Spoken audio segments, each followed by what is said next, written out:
हर हर महादेव, काल हर दुख हर दारी दर कष्ट हर, हर हर महादेव शंभु शंभु। बोल बम का नारा है, बाबा एक सहारा है, बाबा एक सहारा। बोलो बम बोलो बम बोलो बम, नाच के बम गा के बम, बोल बम बोल बम। बोलो भैया बोल बम, बोलो बहनी बोल बम बोल बम। मैं प्रथम पूज्य देव गणपति गणेश जी महाराज का आह्वान करता हूं तथा सभी देवी देवताओं को आह्वान करते हुए इस कथा स्थल पर पधारने का अनुरोध करता हूं। मैं अपनी कुल देवी की सरस्वती माता तथा अपने श्रोताओं के कुल देवता कुल देवी का आह्वान करता हूँ।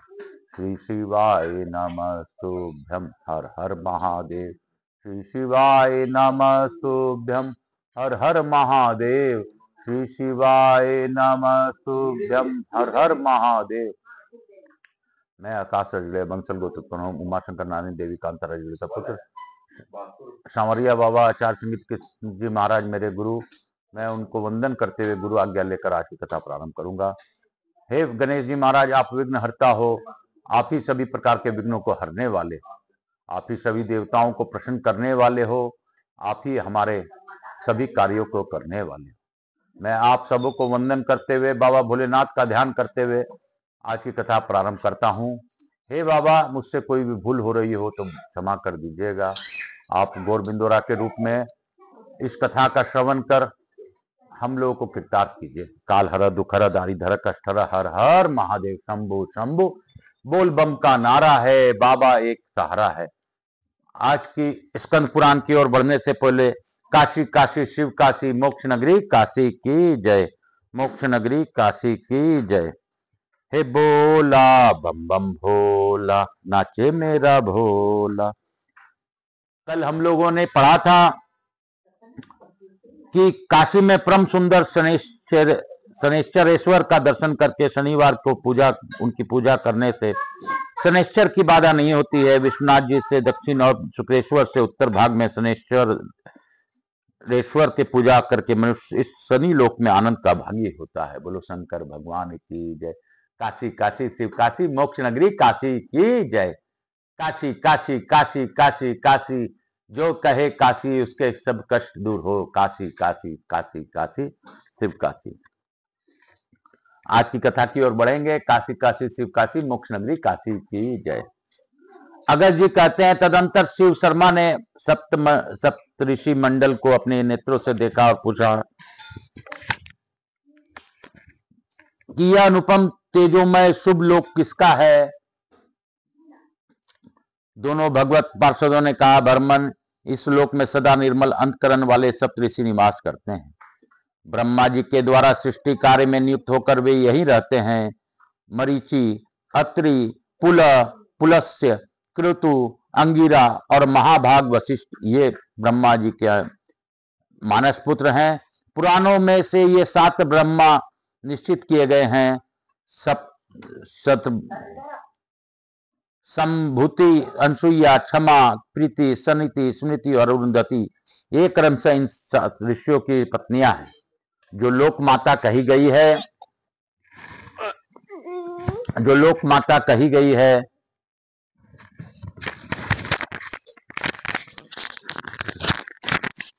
इन सब ऋषियों ने काशी क्षेत्र में जाकर अपने नाम से एक एक शिव मूर्ति स्थापित की और शिव से में बड़े भक्ति रखकर अत्यंत कठोर तपस्या प्रारंभ की।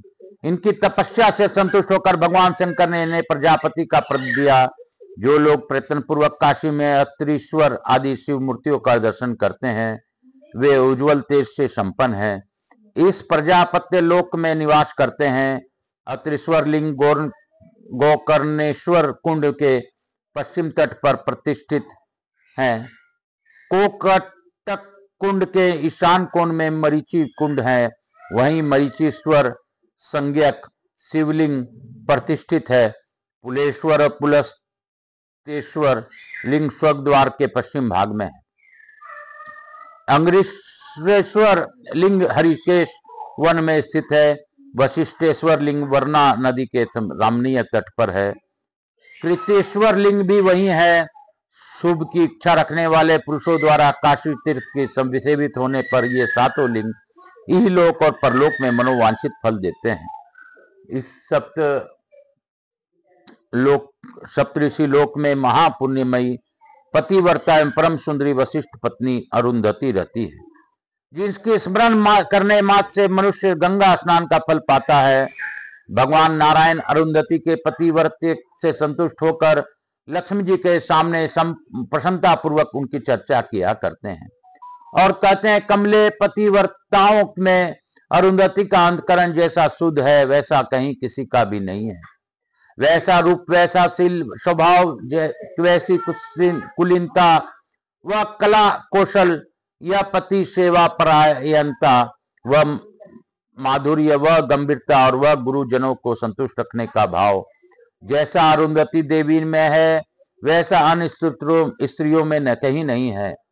जो वार्तालाप के प्रसंग में अरुंधति का नाम भी लेती है वे युवतियां संसार में धनी हैं, सौभाग्यवती हैं और सुंदर चित्त वाली हैं। तदंतर शिव शर्मा के समग्र ध्रुव लोक प्राप्त हुआ। उसे देखकर उन्होंने पूछा, भगवत पार्षदों यह कौन लोक है? भगवत पार्षदों ने कहा, ब्राह्मण स्वयं भाव मनु के एक पुत्र का नाम उतानपाद था। राजा उतानपाद के दो पुत्र हुए। रानी सुरुचि के गर्भ से उत्तम का जन्म हुआ था जो ज्येष्ठ था, और सुनीति के गर्भ से ध्रुव नामक पुत्र हुआ था जो कनिष्ठ था। एक दिन राजा उतानपाद जब राजसभा में बैठे हुए थे, उस समय सुनीति ने अपने पुत्र को वस्त्र आभूषणों से विभूषित करके राजा के सेवा में भेजा। विनयशील ध्रुव ने धाय के बालकों के साथ वहां जाकर महाराज उतानपाद के चरणों में प्रणाम किया और ऊंचे सिंहासन पर बैठे हुए पिता के गोद में उत्तम भैया को बैठा देख बलोचित चपलता के कारण उसने भी पिता के गोद में चढ़ने की चेष्टा की। सुरुचि ने ध्रुव को पिता के गोद में चढ़ने के लिए उत्सुक देखकर फटकारते हुए कहा, ओ अभागिनी के पुत्र, क्या तू महाराज की गोद में बैठना चाहता है? इस सिंहासन पर बैठने का योग पुण्य तूने नहीं किया है। यदि तेरा कुछ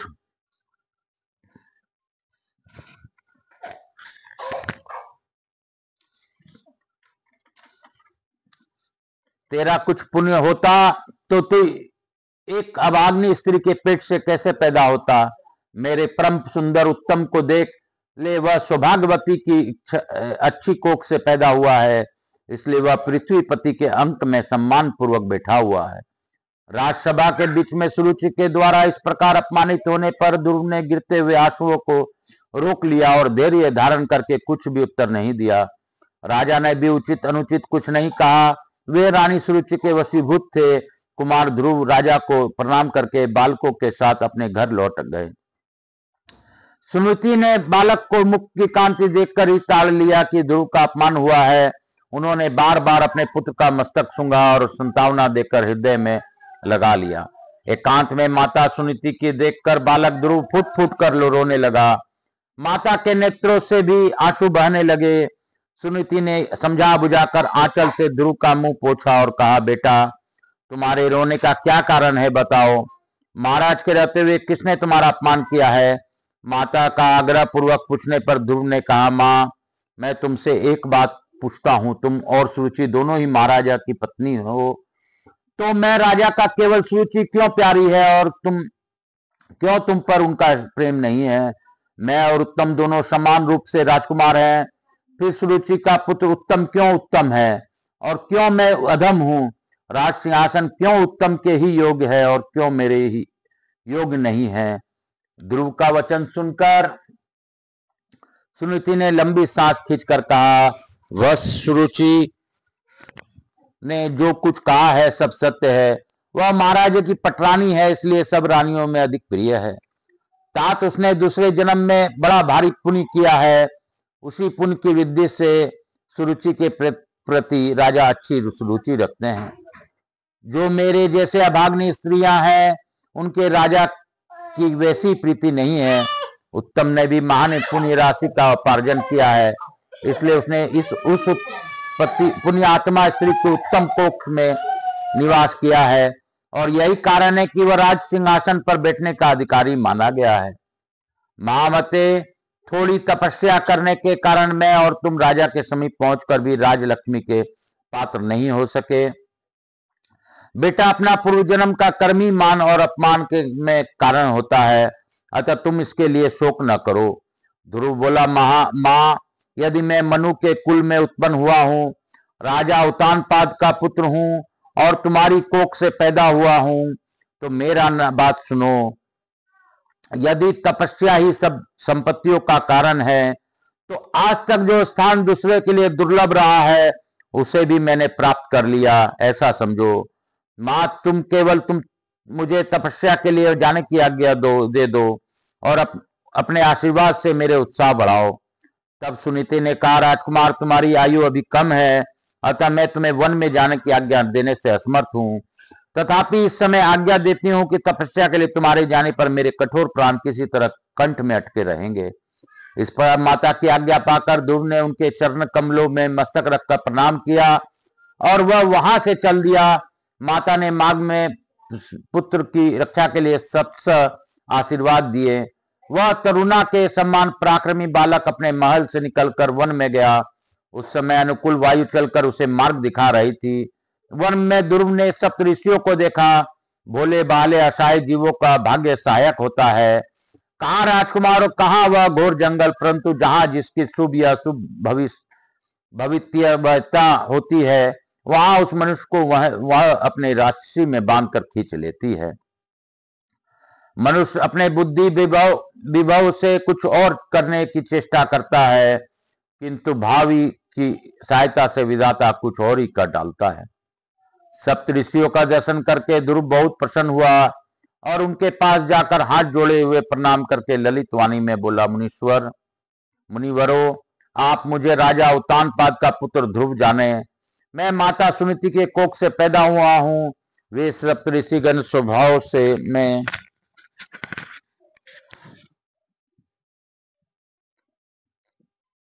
से ही मधुर आकृति वाले, अतिशय नीति कुशल, मृदुल, गंभीर भाषी। उस तेजस्वी बालक को देखकर इस प्रकार बोले, बालक, तू अपने खेद का कारण बता। उनके सहज स्नेह से सने हुए वचन सुनकर ध्रुव ने कहा, मुनीश्वरों, मेरी माता ने मुझे महाराज की सेवा में भेजा था। जब मैं वहां जाकर उनकी गोद में बैठने की उत्सुक हुआ, तब विमाता सुरुचि ने मेरा बहुत तिरस्कार किया। उसने अपने पुत्र उत्तम को तो उत्तम बताया और मुझको तथा मेरी माता को धिक्कार देकर अपनी प्रशंसा की। यही मेरा खेद का कारण है। बालक ध्रुव की यह बात सुनकर सप्तऋषि आपस में एक दूसरे के देखकर उसके क्षत्रिय स्वभाव की चर्चा करने लगे। अहो, देख तो सही, इस छोटे से बालक में भी अपमान सहन करने की शक्ति नहीं। ऋषि बोले, बस हमसे तुम्हारा क्या काम है, तुम्हारा कौन सा मनोरथ है? ध्रुव ने कहा, मुनियों, मेरे सर्वोत्तम बंधु जो उत्तम है, वे पिताजी के दिए श्रेष्ठ राज सिंहासन पर बैठे हैं। मैं आपके द्वारा इतनी ही सहायता चाहता हूं कि मैं बालक होने के कारण प्रायः कुछ साधन भजन नहीं जानता, अतः मेरे लिए आप उसी का उपदेश करें। मैं पिता के दिए हुए सिंहासन को नहीं चाहता। मैं तो अपने भुजाओं के बल से उपार्जित उस उत्तम वस्तु को पाना चाहता हूं जो मेरे पिता के लिए भी आशातीत हो। जो पिता की संपत्ति भोगने वाले हैं, वे प्रायः यश के धनी नहीं होते। श्रेष्ठ मनुष्य तो उन्हें जानना चाहिए जो पिता से भी अधिक उन्नति करके दिखा दे। इस प्रकार उसके नीति से युक्त वचन सुनकर मरीचि आदि मुनियों ने उससे इस प्रकार कहा। मरीचि बोले, प्रिय वत्स, मैं झूठ नहीं कहता। तुम जिस स्थान को पाने की बात करते हो, जिसने भगवान विष्णु के चरणारविंदों की आराधना नहीं की है, वह पुरुष कैसे पा सकता है? अत्रि ने कहा, जिसने भगवान गोविंद के चरण कमलों की धूलि के रस का आस्वादन नहीं किया है, वह आशातीत समृद्धिशाली पद को नहीं पा सकता। अंगिरा बोले, जो भगवान लक्ष्मीपति के कांतिमान चरण कमलों का भली भांति चिंतन करता है, उसके लिए संपूर्ण संपदाओं का स्थान दूर नहीं है। पुलत्स ने कहा, ध्रुव, जिनके स्मरण मात्र से महापातकों का परंपरा का स्वार्थ सर्वथा नाश हो जाता है, वे भगवान विष्णु ही सब कुछ देने वाले हैं। पुला बोले, जिनकी प्रकृति और पुरुष से मेरे परे परब्रह्म कहते हैं तथा जिनके माया से संपूर्ण जगत का विस्तार किया गया है, वे भगवान विष्णु ही सब कुछ देंगे। क्रतु ने कहा, जो यज्ञ पुरुष है, सर्वत्र व्यापक है, संपूर्ण वेदों के द्वारा जानने योग्य तथा समस्त जगत के अंतरात्मा है, वे भगवान जनार्दन यदि संतुष्ट हो जाए तो क्या नहीं हो दे सकते हैं। वशिष्ठ बोले, राजकुमार जिनके भूभर्गम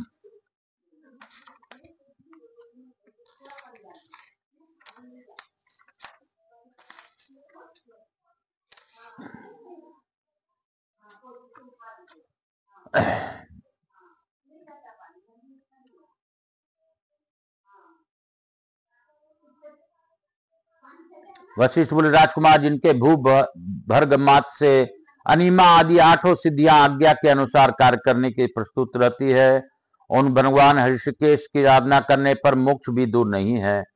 ध्रुव ने कहा, मुनिवरों, आपने भगवान विष्णु की आराधना के विषय जो विचार व्यक्त किए हैं वह सत्य है, परंतु भगवान विष्णु की आराधना कैसे की जाती है, उसकी विधि क्या है, इसके उपदेश करें। मुनि बोले, खड़े होते, चलते, सोते, जागते, लेटे अथवा बैठे हुए सब समय भगवान नारायण के नाम का जप करना चाहिए।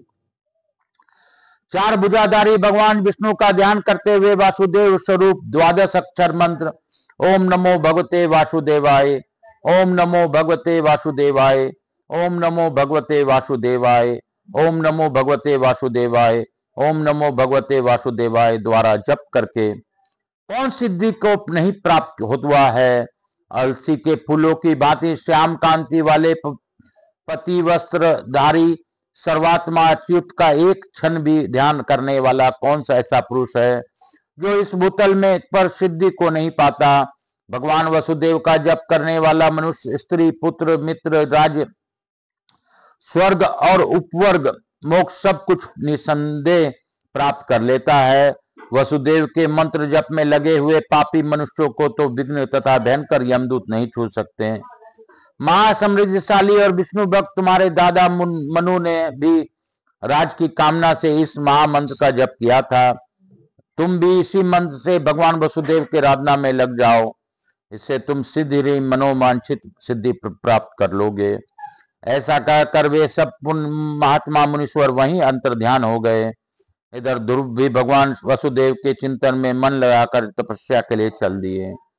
जंगल से निकलकर वे यमुना के किनारे मनोहर मधुवन में गए। वहां भगवान श्री हरि का परम पवित्र आदि स्थान है, जहां पहुंचकर पापी जीव भी निष्पाप हो जाता है। वहां जाकर ध्रुव ने वसुदेव नामक निरामय परम ब्रह्म का जप प्रारंभ किया। उनके नेत्र ध्यान से निश्चल रहते थे और वे संपूर्ण विश्व को वसुदेवमय देखते थे। संपूर्ण दिशाओं में श्री हरि है, वे भी पताल में अनंत रूप से रहते हैं। आकाश में भी वे ही अनंत रूप में व्याप्त हैं। यद्यपि वे एक ही हैं, तथापि अनंत रूप भेद के कारण अनंतता को प्राप्त हुए हैं। जो सदा देवताओं में वास करें अथवा देवताओं के वास स्थान हो या व्यापक शक्ति से सर्वत्र दीप्यमान हो, वे भगवान वसुदेव कहलाते हैं। विलस्य व्याप्ति धानुतु है,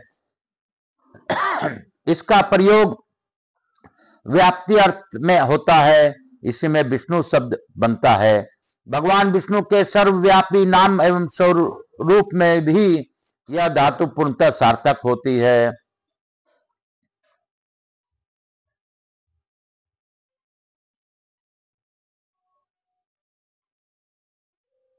भगवान विष्णु के सर्वव्यापी नाम एवं स्वरूप में ही धातु पूर्णतः सार्थक होती है। जो परमेश्वर संपूर्ण हर्षिक अर्थात इंद्रियों के स्वामी होने से हर्षिकेश कहलाते हैं, वे सर्वत्र स्थित हैं। जिनके भक्त भी महाप्रलय में अपने स्वरूप से च्युत नहीं होते, वे भगवान संपूर्ण लोकों में अच्युत कहलाते हैं। जो एकमात्र अविनाशी एवं सर्वत्र व्यापक है, जो पालन पोषण करने और स्वरूप की प्राप्ति कराने के द्वारा इस समस्त चराचर विश्व का लीला पूर्वक भरण करते हैं, वे भगवान विश्वंभर यहाँ विराजमान है। ध्रुव की आंखें भगवान विष्णु के स्वरूप के अतिरिक्त दूसरे किसी वस्तु को नहीं देखती थी। उन्होंने यह नियम बना लिया था कि केवल कमल नयन भगवान विष्णु ही दर्शन करने योग्य हैं, दूसरा कोई नहीं। उनके कान गोविंद मुकुंद, दामोदर, चतुर्भुज आदि शब्दों के बिना दूसरा कोई शब्द नहीं ग्रहण करते थे। उनके दोनों हाथ गोविंद के चरणारविंदों की पूजा तथा उनके प्रिय लगने वाले कर्मों को छोड़कर और कोई कर्म नहीं करते थे। उनका मन अन्य सारी बातों को मनन छोड़कर केवल भगवान के द्वंद्व रहित युगल चरणार कमलों को चिंतित करता हुआ स्थिर हो गया था। तपस्या करते हुए ध्रुव के दोनों पैर भगवान नारायण का आंगन छोड़कर अन्यत्र नहीं जाते थे। परम सारभूत तपस्या करते हुए राजकुमार ने मौन धारण कर लिया था। केवल गोविंद का गुणगान करने में ही वे अपनी वाणी को प्रमाणित करते थे। निरंतर भगवान कमलाकांत के नाम अमृत रस का स्वादन करती हुई ध्रुव की रचना अनलौकिक रसों का स्प्रिया त्याग चुकी थी। उनकी ध्यानेन्द्रिया श्री मुकुंद के युगल चरणारविंदों के सुगंध में परमानंद में निमग्न रहती थी, इसलिए वह और किसी गंध को नहीं सूंघती थी।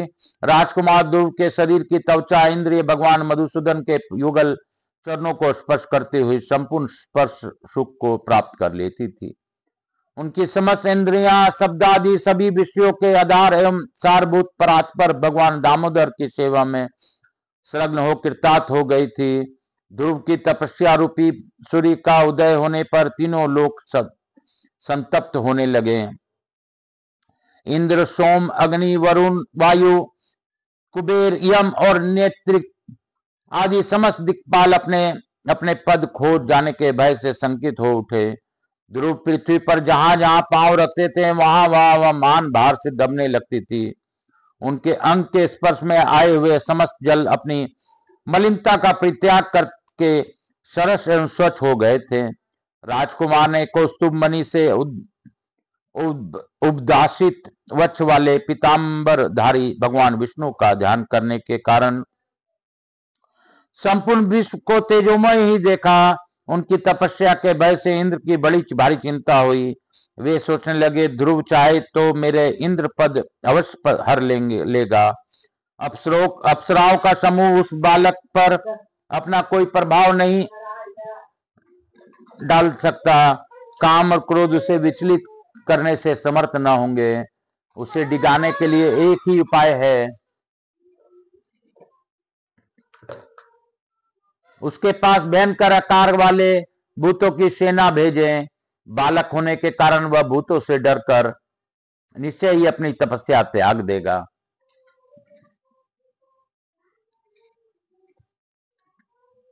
ऐसा निश्चित करके इंद्र ने भूतों की सेना भेज दी। उन भूतों में से कोई यक्षिणी किसी को रोते हुए शिशु को उठा लाई और उसके कोख फाड़कर उसको रक्त पीने लगी। फिर उसने अपने हड्डियों को चबा डाला और ध्रुव को संबोधित करके कहा, रे इसी बालक के भांति तेरी हड्डियों को भी चबाकर मैं आज प्यास लगने पर तेरा रक्त पीऊंगी। किसी भूत ने बवंडर तूफान का रूप धारण करके कितने ही वर्ग वृक्षों और गिरी शिखरों को तोड़ फोड़ कर आकाश के मार्ग को ढक दिया और उस बालक को कंपित करने लगी। परंतु उन भूतनियों का भय त्याग कर ध्रुव केवल भगवान नारायण के ध्यान में तत्पर रहने रहे। भय दिखाने वाले भूतावलियों ने देखा ध्रुव के चारों ओर भगवान की सुदर्शन चक्र प्रज्वलित है उठा है। वह मंडलाकार चक्र सूर्य की परिधि के समान अत्यंत प्रकाशित हो रहा था। भगवान ने भूतावलियों से रक्त की रक्षा के लिए उसे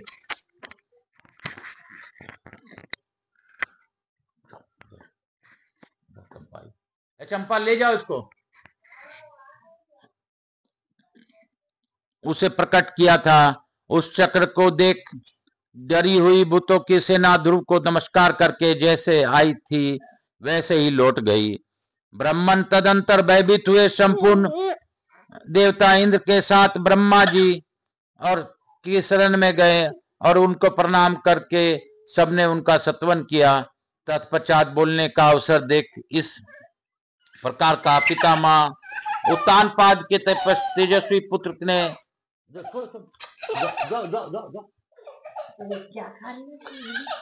उत्तानपाद के तेजस्वी पुत्र ने तपस्या करके तीनों लोकों को संपूर्ण निवासियों को संतप्त कर दिया। हे तात, ध्रुव का मनोरथ क्या है यह हम अच्छी तरह नहीं जानते। पता नहीं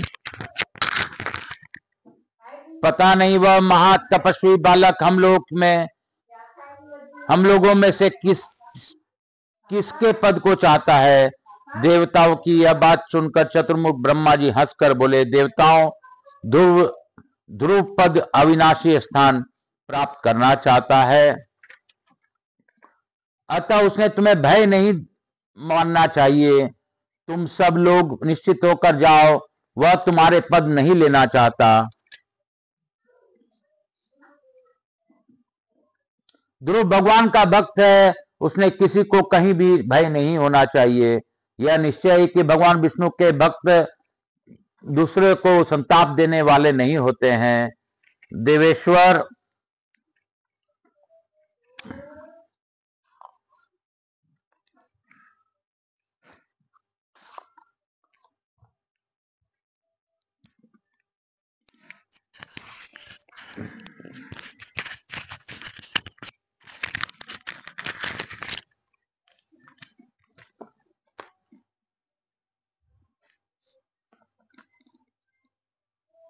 विष्णु के भक्त दूसरे को संताप देने वाले नहीं होते। देवेश्वर श्री विष्णु की आराधना करके उनसे अपनी मनोवांछित वस्तु प्राप्त करके तुम सब देवताओं को के भी स्थानों का स्थिर रखे रहेगा।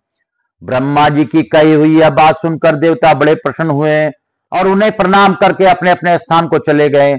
इधर भगवान विष्णु उस अनन्य शरण बालक की स्थिर चित देखकर गरुड़ पर आरूढ़ हो उसके पास गए और इस प्रकार बोले, महाभाग, मैं तुम पर बहुत प्रसन्न हूं, तुम कोई वर मांगो। यह अमृत के समान वचन सुनकर ध्रुव ने आंखें खोल दी और देखा इंद्र नीलमणि के समान श्याम तेज का पुंज सामने प्रकाशित हो रहा है। पीतांबरधारी मेघ के समान श्याम गरुड़ वाहन भगवान विष्णु के ध्रुव ने देखा। देखते ही ध्रुव दंड की भांति उनके चरणों में पड़ गए और सब और लौटने लगे। फिर जैसे दुखी बालक दीर्घ काल के बाद पिता को देखकर रोता है, उसी प्रकार वे फुट फुट कर रोने लगे। उस समय भगवान के कमल समान नेत्रों में करुणापूर्ण अश्रु जल भर आया और उन्होंने अपने हाथ से ध्रुव को उठाया तथा उनके धूली धूसरित अंगों से को प्रेम पूर्वक सहलाया। देवादिदेव श्री हरि के स्पर्श मात्र से ध्रुव के मुख से संस्कृत में शुभ वाणी प्रकट हुई और उन्होंने इस प्रकार सत्वन किया। ध्रुव बोले, संपूर्ण जगत की सृष्टि करने वाले हिरण्य गर्भ स्वरूप आपको नमस्कार है। आप उत्तम ज्ञान प्रदान करने वाले हैं, आपको नमस्कार है। समस्त भूतों का संहार करने वाले हर स्वरूप आपको नमस्कार है। पंच महाभूत स्वरूप तथा समस्त भूत प्राणियों के स्वामी आपको नमस्कार है। सर्वशक्तिमान अथवा जगत के उत्पादक पालन करता आप भगवान विष्णु को नमस्कार है। विषयों की तृष्णा हर लेने वाले सच्चिदानंदन श्री कृष्ण स्वरूप आपको नमस्कार है। कुर्म और वराह आदि अवतारों को रूप आप समस्त विश्व का महान भार सहन करते हैं, आपको नमस्कार है। लक्ष्मी जी के स्वामी एवं सुदर्शन चक्र धारण करने वाले आपको नमस्कार है। पृथ्वी को अपने दाढ़ों पर उठाने वाले आप वराह रूपधारी परमात्मा को नमस्कार है। वेदांत द्वारा आप ही जानने योग्य हैं, आपको नमस्कार है। आप अपने वक्ष स्थल में श्रीवत्स चिन्ह धारण करते हैं, आपको नमस्कार है। आप सत्वादी गुण स्वरूप तथा सगुण एवं निर्गुण ब्रह्मा हैं, आपको नमस्कार है। आपके नाभि से ब्राह्मण रूपी कमल प्रकट हुआ है, आपको नमस्कार है। आप पांचजन्य नामक शंख धारण करते हैं, आपको नमस्कार है। वसुदेव आपको नमस्कार है। देवकी नंदन आपको नमस्कार है। दामोदर, ऋषिकेश, गोविंद, अच्युत, माधव, उपेंद्र, मधुसूदन और अधोक्षज आपको नमस्कार है। आपका कहीं अंत कहीं नहीं है, इसलिए अनंत कहलाते हैं। आपको नमस्कार है। आप अनंत नामक शेषनाग के सैया पर शयन करने वाले हैं, आपको नमस्कार है। रुक्मणी के पति आपको नमस्कार है। मुकुंद परमानंद गोप के प्रिय आपको नमस्कार है। पुंडरीकाक्ष आपको नमस्कार है। गोपाल रूप धारण करके बंसी बजाने वाले आपको नमस्कार है। गोपी वल्लभ गोविंदारी गोवर्धनधारी आपको नमस्कार है। आप में योगी जन रमन करते हैं, इसलिए आप राम हैं। रघुकुल के स्वामी होने से रघुनाथ हैं तथा रघुवंश में अवतार ग्रहण करने के कारण आप राघव कहलाते हैं। आपको बार बार नमस्कार है। विभीषण को आश्रय देने वाले आपको नमस्कार है। आप अजन्मा और जय स्वरूप हैं, आपको नमस्कार है। क्षण निमेष आदि जितेंद्र कालभेद हैं, वे सब आपके ही स्वरूप हैं। आप अनेक रूप धारण करने वाले हैं, आपको नमस्कार है। आप सांग नामक धनुष, कोमोद की गदा और सुदर्शन चक्र धारण करने वाले हैं, आपको नमस्कार है। आप गौओं और ब्राह्मणों के हितकारी हैं, आपको नमस्कार है। धर्म स्वरूप आपको नमस्कार है। सतगुण धारण करने वाले आपको नमस्कार है। आपके सहस्त्रों मस्तक है, आप परम पुरुष परमेश्वर हैं, आपको नमस्कार है। अपने सहस्त्र नेत्र, सहस्त्रों चरण, सहस्त्रों किरणें और सहस्त्रों मूर्तियां हैं, आपको नमस्कार है। श्रीकांत यज्ञ पुरुष आपको नमस्कार है। आपका स्वरूप वेदों के द्वारा जानने योग्य है और वेद आपके बहुत प्रिय हैं, आपको नमस्कार है। वेद स्वरूप वेदों के वक्ता और सदाचार के पद पर चलने वाले आपको नमस्कार है। आप बैकुंठ धाम स्वरूप तथा बैकुंठ धाम के निवासी हैं, आपको नमस्कार है। विस्तृत यश वाले आप भगवान गरुड़ वाहन को नमस्कार है। विश्वक्सेन आपको नमस्कार है। जगन्मय जनार्दन आपको नमस्कार है। आप अपने 3 पगों से त्रिलोक की माप लेने वाले सत्य स्वरूप तथा सत्य प्रिय हैं, आपको नमस्कार है। केशव आपको नमस्कार है। आप माया शक्ति से संपन्न हैं और वेदों के गायक हैं और अथवा ब्रह्म नाम की से आपकी महिमा का गान किया जाता है, आपको नमस्कार है। आप तप स्वरूप और तपस्या का फल देने वाले हैं, आपको नमस्कार है। आप ही सत्वन करने योग्य देवता हैं, स्तुति भी आपकी स्वरूप है। आप अपने भक्तजनों की स्तुति में तत्पर रहते हैं, आपको नमस्कार है। आप श्रुति रूप है, श्रुतियों में प्रतिपादित सदाचार आपकी विशेष प्रिय है, आपको नमस्कार है। अंडज, स्वदेश, जरायुज और उभिदज सभी जीव आपके स्वरूप हैं, उन सभी रूपों में आपको नमस्कार है। आप देवताओं में इंद्र, ग्रहों में सूर्य, लोकों में सत्यलोक, समुद्र में क्षीर सागर, नदियों में गंगा, सरोवर में मानस, पर्वत में हिमवान, धेनुओं में कामधेनु, धातुओं में स्वर्ण, पत्रों में स्फटिक, फूलों में नीलकमल, वृक्षों में तुलसी, संपूर्ण पूजनीय शिलाओं में शालग्राम शिला, मुक्तिदायक क्षेत्रों में काशी, तीर्थों में प्रयाग, रंगों में श्वेत रंग, मनुष्यों में ब्राह्मण,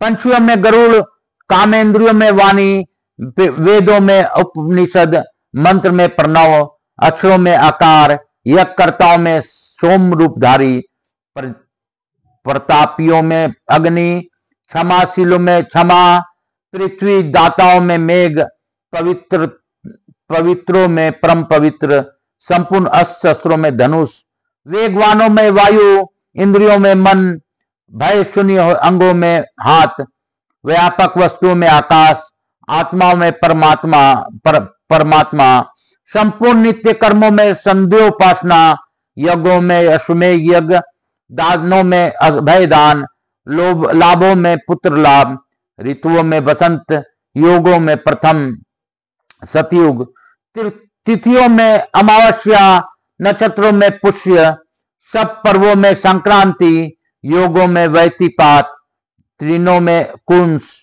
और सब पुरुषार्थों में मोक्ष है। अजन्मा प्रभु, संपूर्ण बुद्धियों में आप धर्म बुद्धि हैं। सब वृक्षों में पीपल, लताओं में सोमलता,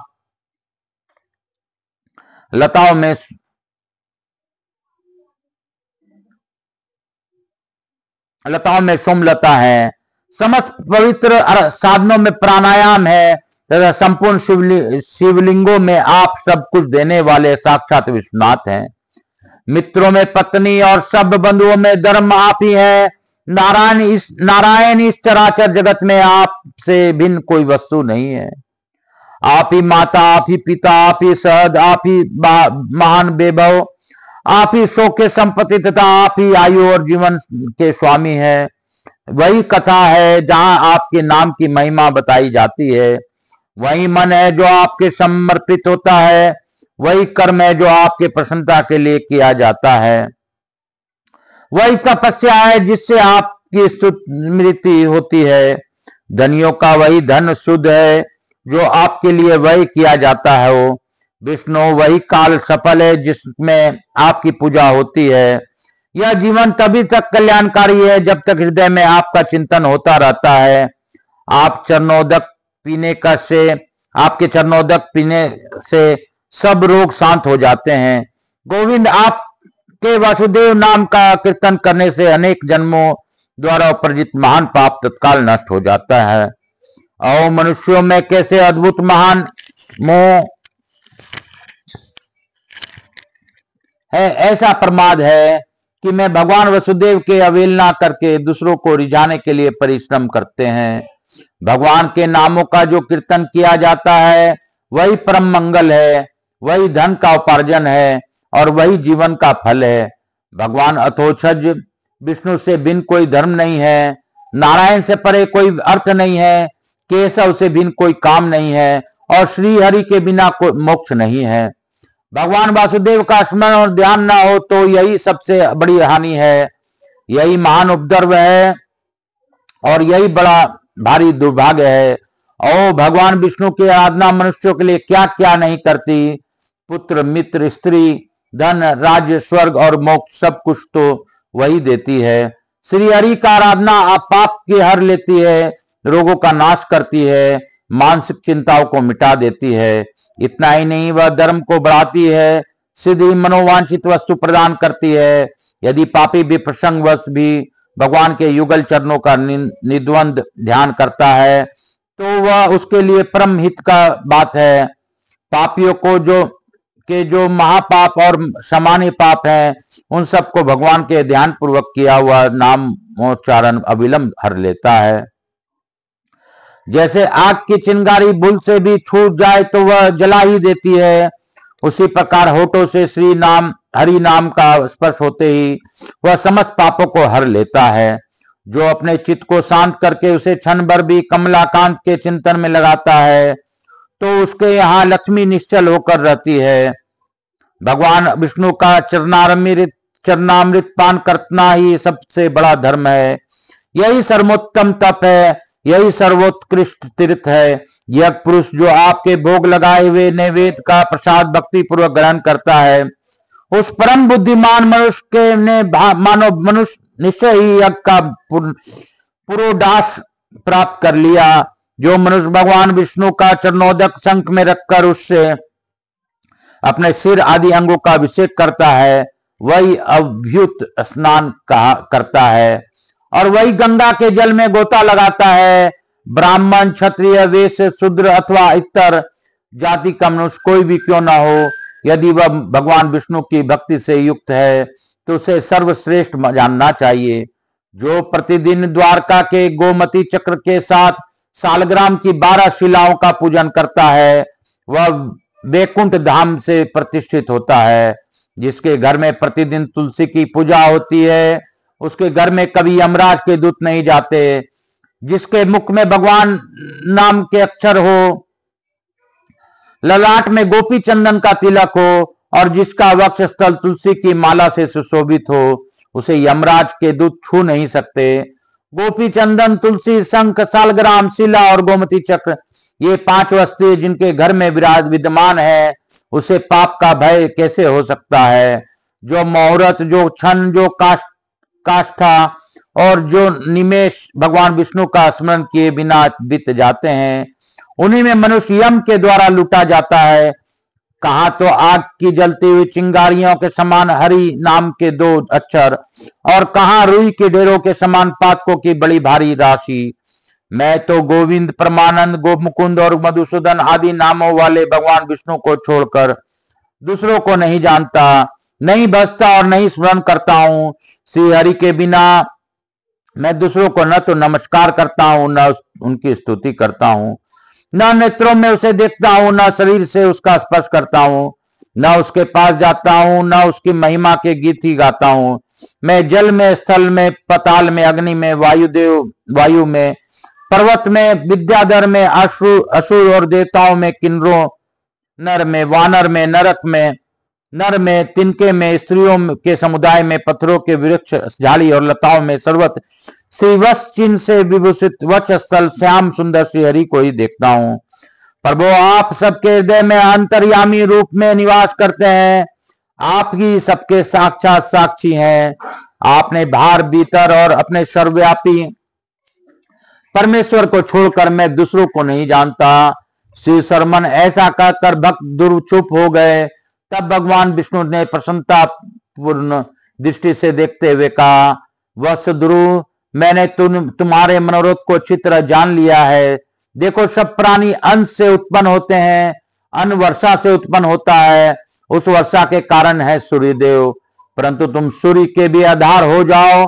आकाश में भ्रमण करने वाले समस्त ग्रह नक्षत्र आदि जो ज्योतिर्मंडल है उसके तुम आधार होगे। इस दिव्य पद पर तुम पूरे कल्प भर शासन करोगे। तुम्हारी माता सुनीति भी तुम्हारे समीप आ पहुंचेगी। जो मनुष्य एकाग्रचित हो तुम्हारे द्वारा किए हुए इस उत्तम स्तोत्र का तीनों समय पाठ करेगा, उसकी पाप राशि नष्ट हो जाएगी और लक्ष्मी उसका घर नहीं छोड़ेगी। उसका माता से वियोग नहीं होगा और भाई बंधुओं के साथ कभी कलह नहीं होगा। भगवान के दोनों पार्षद कहते हैं, ब्राह्मण ध्रुव से ऐसा कहकर भगवान गरुड़ध्वज वहां से चले गए। बोलो विष्णु भगवान की जय, बोलो शंकर भगवान की जय। काशी काशी शिव काशी, मोक्ष नगरी काशी की जय। हर हर महादेव। काल हरा दुख हरा दारी धरा कष्ट हरा। हम लोग लघु आरती कर आज की कथा को यहीं पे विराम देंगे। मेरे भोलेनाथ की दया है, मेरे जगन्नाथ की दया है, मेरे गोविंद की दया है कि आज हम लोगों को भगवान ने अद्भुत कथा श्रवण करवाई है। ध्रुव का प्रार्थना, ध्रुव का संवाद, ध्रुव के द्वारा नारायण विष्णु का को आशीर्वाद, यह बात हमें आज बतलाई है। तो भगवान भोलेनाथ हर रूप में हमें श्रेष्ठ हैं और कथाओं में तो भगवान प्रिय है ही। भगवान के बिना कुछ नहीं है इस सृष्टि में। अगर कोई अपने को कुछ देते हैं तो वो मेरे प्रभु ही हैं। काल हर दुख हर दारी धर कष्ट हर। हर हर महादेव। कपूर गौरम करुणावतारम संसार सारम भुजगेंद्रहारम सदा वसंतम हृदयारविंदे बम भवानी सहितम नमामि। श्री राम जय राम जय जय राम। मेरे प्रभु राम श्री राम जय राम जय जय राम। श्री राम जय राम जय जय राम। मातृ देवी व पितृदेव व सब पितृदेवताभ्याम नमो। दुर्गा देवी जी, लक्ष्मी जी महाराज, समस्त देवी देवताभ्यो नमो नमः। हर हर महादेव। काल हर दुख हर दारी धर कष्ट हर। हर भक्तवत्सलाय नमो नमः। स्कंद महापुराणाय नमो नमः। समस्त देवी देवताभ्यो नमो नमः। हर हर महादेव। श्री राम जय जय राम। मेरे प्रभु राम श्री राम जय जय राम। शीतलीकरण अहम करिष्येत। हर हर महादेव। हर हर महादेव।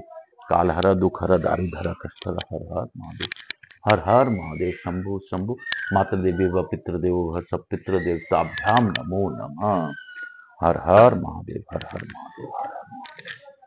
मैं प्रथम पूज्य देव गणपति गणेश जी महाराज, लक्ष्मी जी महाराज, रिद्धि सिद्धि शुभ लाभ कुबेर जी महाराज से अनुरोध करता हूं कि हमारे यहाँ निवास रहकर कृपा बनाए रखे। आवाज समझ देवी देवताओं से अनुरोध करता हूं कि आप सभी लोगों को आशीर्वाद प्रदान कर अपने स्थान को गमन करें। पुनः बुलाने पर पधार कर आशीर्वाद दें। मैं अपने भोलेनाथ में या पार्वती को धन्यवाद देता हूँ कि उन्होंने भावपूर्वक इस कथा का श्रवण किया। आप सभी पर अपनी अखंड कृपा बनाए रखिए। आपकी कृपा से सब सृष्टि में होता है, आप ही करते हैं, हम तो बस निमित्त मात्र हैं। काल हर दुख हर दारी धर कष्ट हर। हर हर महादेव। हर हर महादेव। हर हर महादेव।